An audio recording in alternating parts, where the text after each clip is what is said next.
4 দিনের ছুটি লয়া দেশে আইছি, এইবার একটা মাইয়া দেখা বিয়া করতেই হইব।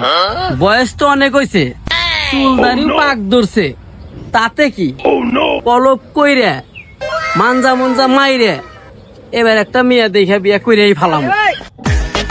আরে বলা, আরে দোস্ত তুই শহরে থেকে এত সুন্দর জোয়ান হয়েছ আর আমরা গ্রামে থেকে বুড়ো হয়ে গেলাম। এই চুপ, তুই যে আমার দোষ সে কথা কাউরে কইস না, তাহলে যে কারণে দেশে আইছে এটা হইব না। কি কি হবো না? বিয়া আমি এখনো বিয়া করি নাই, বিয়া করতে আইছি। এই বুড়া বয়সে? এই চুপ, তুই দেহস না আমার চুলদারি এখনো পাকে নাই। অহন ক উপযুক্ত ডঙ্গ ডঙ্গ মাইয়া আছে কি না? আছে, পাশের বাড়ি মজ্জার মাইয়াটা খুব সুন্দর। কিন্তু মাইয়ার তো বিয়া ঠিক হয়ে গেছে। হ্যাঁ, কার লাগে?